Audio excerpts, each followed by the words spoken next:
9 sentences that a boss should never say. We communicate a lot in our everyday working lives, with colleagues as well as with staff. As a manager, however, there are several sentences you should avoid so as not to offend your employees. We've put together a few things that you should never say as the boss. Number 1, that's not my problem. Your employee tells you about a question or challenge that he doesn't know how to solve on his own.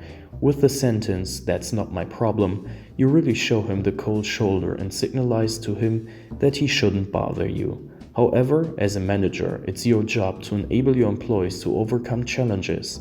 So listen to what your employee has brought up and help him solve the problem. Otherwise, in the future, you won't even find out when something goes wrong and might have to face serious consequences for the company. Number 2, I'm too busy right now to deal with it. Of course, as the boss, you have to take care of a lot of things at the same time. That's why you sometimes don't have the time to deal with your employees' concerns in detail. Nonetheless, cutting him off directly with this sentence makes your employee believe that his question isn't important to you. Had his concern not been important to him, however, he wouldn't have come to you. So just listen to what it's about and arrange an appointment for another time to deal with anything that can't or doesn't have to be solved immediately to discuss the matter in detail. Number 3, I would like to have your job. I would have less to worry about. Being responsible for others can be a major challenge, but that doesn't mean that your employee's work can't be just as demanding. With that above sentence, you signalize that the employee in question has an easy life, in your view, and therefore doesn't accomplish much. Better not to let yourself get carried away. Number 4, we've always done it that way. An employee tells you about an idea or suggests how things could be done differently. Listen to the idea or suggestion and ponder whether it's doable or not. Especially in this day and age, you can't afford simply to keep going as you always have. We've always done it that way signalizes to your employee that you don't feel like dealing with his suggestion and that you might not have the know-how to take care of the matter. Number 5, after 6, I'm always alone at work. My employees always call it a day right on time. Your employees are observing the Working Time Act and are therefore doing as their contract states. The working hours and the length of the work are stipulated in the work contract, and the number of overtime hours cannot exceed a certain limit either.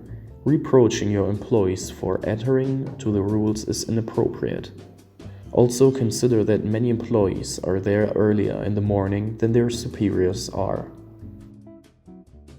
Number 6, just don't make any mistakes. This sentence puts your staff under incredible pressure. Of course, you want as few. Number 6, just don't make any mistakes.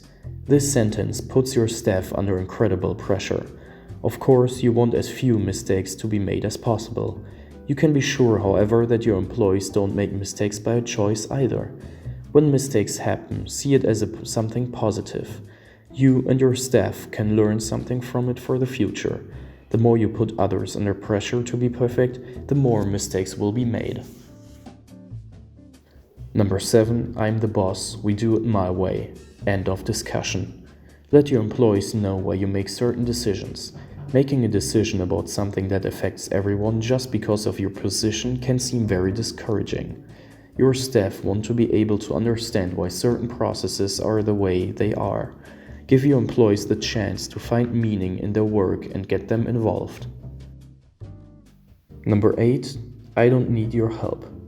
As a manager, you should learn early on how to delegate. If you constantly reject your employees' help, you will rob them of the meaning of their work.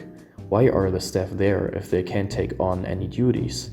Let your employees help you when they offer you help. That way you will signalize, you're important to me. Number 9, you can be happy you even have a job. Ouch. This sentence isn't appealing to anyone as it immensely devalues the position of your own work. This statement signalizes that you, as an employer, are not satisfied with your staff's work and are therefore not of the opinion that the person in question would find new employment quickly. In addition, you show as an employer that you don't really care about the concerns of your staff. It signalizes your perception that they should be happy to be allowed to work for you. Looking at the current labor market, this statement is doubly tragic because in many sectors, workers who are well qualified can choose the best out of several jobs. So don't drive your employees out with such statements. If you enjoyed this video and would like to see more of our content, consider subscribing to this channel.